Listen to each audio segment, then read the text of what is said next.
જય સ્વામિનારાયણ હરિભક્તજનો, શ્રી સ્વામિનારાયણ વ્લોગ ચેનલમાં આપનું સ્વાગત છે। શ્રી નીલકંઠવર્ણી વન વિચરણ કથાના 30 ભાગ આવી ચૂક્યા છે। 30મા ભાગની લિંક ડિસ્ક્રિપ્શનમાં આપેલ છે તથા અન્ય ભાગને જોવા માટે ચેનલ પર પ્લેલિસ્ટ પણ આપેલ છે, ત્યાંથી તમે અન્ય ભાગને જોઈ શકશો। ભાગ 31 એટલે કે આ ભાગમાં આગળની કથાની શરૂઆત કરીશું, તો ચાલો આગળની કથાની શરૂઆત કરીએ। વર્ણી રાજ સેવક રામનો ત્યાગ કરી વેંકટાદ્રીના વનમાં ફરતા ફરતા 2 દિવસે વનથી બહાર નીકળી વેંકટાદ્રી પહોંચ્યા। ત્યાંના દેવના દર્શન કર્યા। ત્યાં 5 દિવસ રોકાઈને શિવકાંચી થઈ વિષ્ણુકાંચી આવ્યા। ત્યાં પ્રશ્ન ઉત્તર કરીને ત્યાંના મતનો સાર જાણ્યો। અસારનો ત્યાગ કરી સર્વત્ર સારનું ગ્રહણ કરવું એ જ વર્ણીનો સ્વભાવ છે। ત્યાંથી આગળ ચાલતા શ્રી રંગ ક્ષેત્રમાં આવ્યા। કાવેરી ગંગામાં સ્નાન કરી ત્યાંના દેવના દર્શન નિત્ય કરતા થકા 2 માસ રહી ત્યાંના વૈષ્ણવોને ઉપદેશ આપી તેમનામાં રહેલા અધર્મો તથા અજ્ઞાનનો નાશ કર્યો। શ્રી રંગથી વર્ણી રાજ આગળ ચાલ્યા ત્યાં રસ્તામાં એક વણિક ભેગો થયો। બાલયોગીને જોઈને તેના મનની વૃત્તિ વર્ણીમાં જોડાઈ। તે તીર્થ કરવા જતો હતો। તેણે વર્ણીને પૂછ્યું, આપને ક્યાં જવું છે? ત્યારે વર્ણીએ કહ્યું, અમે તીર્થ કરવા જઈએ છીએ। ત્યારે વણિક બોલ્યો, મારે પણ તીર્થ કરવા જવું છે। સારું થયું કે આપના જેવા મહાતપસ્વીનો મને સંગાથ થયો, માટે હું પણ આપની સાથે ચાલીશ। એમ વાત કરી તે વર્ણી સાથે ચાલ્યો। 3 યોજન ચાલ્યા ત્યારે એક સુંદરપુર આવ્યું। તે ગામમાં તે વાણિયાનો સગો સુખરામ નામનો વણિક રહેતો હતો। તેથી તે વણિકે કહ્યું, હે બ્રહ્મચારીજી, આ ગામમાં મારા સગા રહે છે, તો આપણે તેમને ત્યાં જઈએ। ત્યારે વર્ણીએ કહ્યું, અમે પૂરમાં જતા નથી, તારે જવું હોય તો જા। એટલે વણિક વર્ણીને આગ્રહપૂર્વક વિનંતી કરી પોતાના સગાને ત્યાં લઈ ગયો। તે વખતે સુખરામ પોતાના ઘરની ઓસરીમાં બેઠો હતો। તેણે પોતાના સગાની સાથે મહાતેજસ્વી વર્ણીને જોઈ એકદમ ઊભો થઈ ગયો અને નમસ્કાર કર્યા। આસન આપી વર્ણીને તેના ઉપર બેસાડ્યા। ત્યાં વર્ણી ઉપદેશની સુંદર વાતો કરવા લાગ્યા। તેઓ કહે છે, આ દેહ જળ, નાશવંત, દુઃખદાયી, મિથ્યા છે અને છેવટે આ દેહની 3 પ્રકારની ગતિ થાય છે। વિષ્ટા થાય છે, ભસ્મ થાય છે, માટી થાય છે। માટે દેહથી પોતાના સ્વરૂપને જુદું આત્મા રૂપ માની ભગવાનનું ભજન કરવું।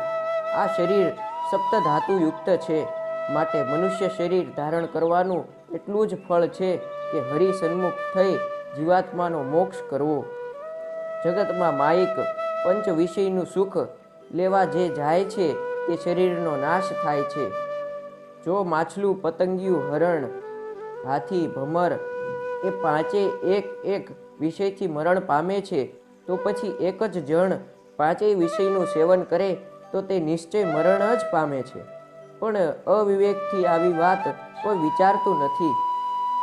વર્ણી રાજની વાત સાંભળી સુખરામ વણિક બોલ્યો, હે વર્ણી, માણસે કલ્યાણ માટે કઈ નાવનો આશરો લેવો જોઈએ? ત્યારે વર્ણીએ કહ્યું, ભગવાનના સંતરૂપી નાવનો આશ્રય કરવાથી ભવસાગર તરાય છે।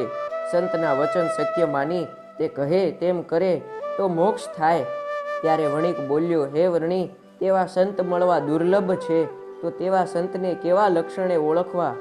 વર્ણી કહે, તેવા સંત નિર્માની, નિર્મોહી, સંગદોષ રહિત, ત્રિગુણાતીત હોય, દેહથી ભિન્ન રૂપે વર્તતા હોય, નિત્ય અધ્યાત્મ વાત કરતા હોય, કામ, ક્રોધ, લોભ, મદ, દંભ આદિ દોષોથી રહિત હોય, નિરંતર ભક્તિ જ કરતા હોય, ભગવાનની સાકાર સ્વરૂપે ઉપાસના કરતા હોય, સુખ દુઃખ વગેરે દ્વંદ્વ તથા મચ્છર ઈર્ષા રહિત હોય, હંમેશા સમાને સંતોષ રૂપી શસ્ત્રોવાળા હોય, સર્વના મિત્ર હોય, અધર્મનો ત્યાગ કરે અને કરાવે, આવા સર્વ ગુણ સંપન્ન સંતો અક્ષરધામને પમાડે છે। માટે તેવા ગુણે યુક્ત સંતોનો આશ્રય કરવો, તેનાથી ભગવાનને વિશે ભક્તિ અને મહાત્મય વધે છે। સુખરામ વણિકને રૂપ ગુણે યુક્ત ભગવાનની ભક્ત એક કન્યા હતી। તે નિત્ય વિધિ પ્રમાણે ભગવાનની પૂજા કરતી, જગતથી ઉદાસ રહેતી, પ્રભુને પોતાના પતિ માની સેવા કરતી। તે કન્યાએ ઘરની પરસાળમાં ઊભા રહીને વર્ણી અને પોતાના પિતા વચ્ચે જે વાત થતી હતી તે બધી સાંભળી અને વર્ણીનું નવલ કિશોર મનોહર સુંદર રૂપ જોઈ તથા કરુણા રસથી ભરેલી મૂર્તિ જોઈ તે કન્યાનું મન તેમનામાં ખેંચાયું અને અનિમેષ નયને તેમને જોઈ રહી. તેથી તેને સમાધિ થઈ ગઈ. પોતાની કન્યાને સમાધિ થઈ છે તેમ જાણી તે વણિકે માન્યું કે આ વર્ણી કોઈ મહાસમર્થ સિદ્ધ યોગી છે કે હરિહરનું બીજું સ્વરૂપ છે, પણ મનુષ્ય નથી. તેટલામાં તે કન્યા સમાધિમાંથી જાગી. પછી તે વણિક બોલ્યો, હે વર્ણી, આપ સદાય મારે ઘેર રહો અને આ મારી કન્યા છે તે સંસારથી ઉદાસી રહે છે, તેને આપની દાસી બનાવી રાખો, તે આપની સેવા કરશે. હું આપને પુત્રની માફક પ્રેમથી રાખીશ. રોજ આપનું મુખ કમળ નિરખી મારો જન્મ સુફળ કરીશ. કદાચ આપ કહેશો કે અમે બ્રાહ્મણ તે વણિક કન્યા સાથે લગ્ન કેમ કરીએ, તો તેનું એમ છે કે ઊંચી જ્ઞાતિના વરને નીચી જ્ઞાતિની કન્યા સાથે લગ્ન કરવામાં અન્યાય નથી. તમે કહેશો કે અમે બ્રહ્મચારી છીએ તો ગૃહસ્થ શ્રીમે કેમ બનાય, તો તેમાં જરા પણ વાંધો નથી. શાસ્ત્રોમાં ઋષિમુનિઓના તેવા અનેક દાખલા છે, માટે તે શાસ્ત્ર સંમત છે. વણિકના આવા વચનો સાંભળી વર્ણી જરા હસીને બોલ્યા, હે વણિક, મારા ઘરે પરમ પવિત્ર માતા પિતા ભાઈઓ હતા. આખું ગામ અને પાસેનો પ્રદેશ અમારામાં મમતા રાખતો. આજીવિકાની પણ ચિંતા ન હતી અને કન્યા મેળવવા માટે પણ મુશ્કેલી ન હતી. કુળ ઊંચું હતું ને સુખી હતું, છતાં તીવ્ર વૈરાગથી પ્રેરાય તીર્થયાત્રા કરવા મેં ઘરનો ત્યાગ કર્યો છે. હું જે છોડીને આવ્યો છું તેના પ્રમાણમાં તું અમને શું આપવાનો હતો? આનાથી વધારે સારા અનેક પ્રલોભનો છોડીને અમે આવ્યા છીએ, તો તારા ઘરે કેમ રહું? મેં જગતને ઠગવા માટે બ્રહ્મચારીનો વેશ નથી કાઢ્યો. હું જગતને દેખી દૂર રહું છું. મારી પોતાની ઈચ્છાથી જ વનમાં વિચરું છું. પ્રચંડ તપ કર્યું છે, માટે હે સુખરામ, હું વૈભવ નહીં ભોગવું. તન ધન સ્વજન બધું મિથ્યા છે, તે સાથે મારે કેમ બને? માટે હું તારી પુત્રી સાથે લગ્ન નહીં કરું. અનેક જીવોનું મંગલ કરવા ઘરનો ત્યાગ કર્યો છે. વૈભવ વિષ સમ જાન હું, ભોગ રોગ સમતોર. વૈભવને ઝેર સમાન અને ભોગને રોગ સમાન જાણું છું. વર્ણી રાજના વચન સાંભળી વણિક બોલ્યો, અત્યારે કિશોરાવસ્થા છે તેથી આપને ખબર નથી, પણ જ્યારે જોબન અવસ્થાનું જોર જામશે ત્યારે તમને સર્વે ભોગોની ઈચ્છા થશે. પછી વિષય તરફ દોટ મૂકશો. અંતરમાં મહામોહ જાગશે. દેવકોટીના જીવો પણ મટકું ભર્યા વિના વિષય પ્રવાહમાં વહ્યા કરે છે, તો પછી મનુષ્ય જાતિનું શું ગજું? ત્યારે વર્ણી બોલ્યા, અમે જોબનનું જોર નહીં આવવા દઈએ. મોહના પ્રવાહમાં તણાઈ જઈએ એવા અમે નથી. રસવાળું અન્ન અમે જમતા નથી. વધારે વખત વાયુ ભક્ષણ કરીને રહીએ છીએ. માતા પિતાનો ભાગ જે માંસ ને રુધિર તે આ શરીરમાં મેં રહેવા દીધા નથી. બાલ પોંગઢ કિશોર અવસ્થાઓ ગઈ, યૌવનને પાસે આવવા દઈશ નહીં, માટે તું તેની ચિંતા કરીશ નહીં. તારી કન્યાનો દેહ હાડકાના પાંજરાને માંસ લપેટીને ચારેય બાજુએ નાડીઓના બંધ બાંધ્યા છે. તેમાં લોહી ભરીને ચામડીથી મઢી દીધેલો છે. તેના ઉપર રોમ છે. આંખમાં પિયા, નાકમાં લેન્ટ, મુખમાંથી લાળ વહે છે. તેથી તે બંને દ્વારા પાણી પણ ગંધાય છે. નેત્રથી ઉપર રૂપ દેખાય છે, પણ અંદર નકામી વસ્તુ ભરી છે. રગે રગમાં ભોગ ને રોગ ભર્યા છે. કૃમિ આદિ કીડાઓ ભર્યા છે. તેથી તે દેહ વિષ્ટા રૂપ છે. તે વિષય રસને જે સેવે છે તે અપાર કષ્ટ પામે છે.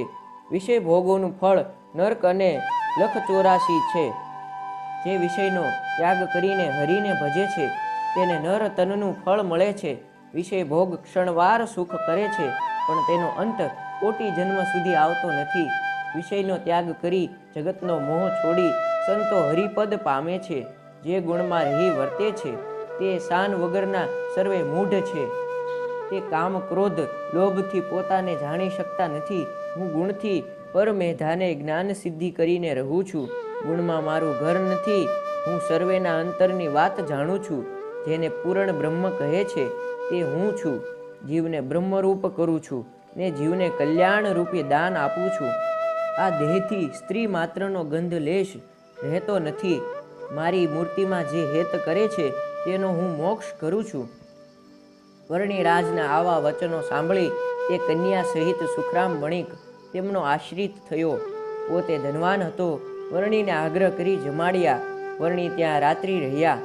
સવારે ચાલવા તૈયાર થયા ત્યારે સાથે આવેલા વણિકે કહ્યું, હે ગુરુદેવ, આપ 1-2 દિવસ અહીં રોકાવો, આપણે સાથે સાથે જઈશું.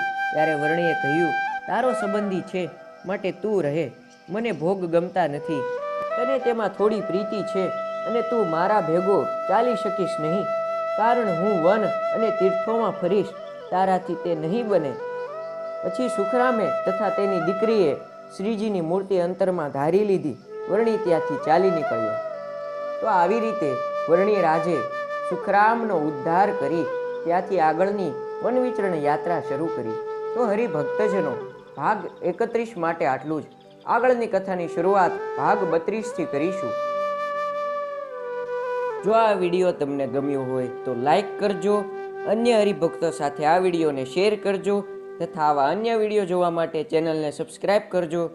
જય સ્વામિનારાયણ.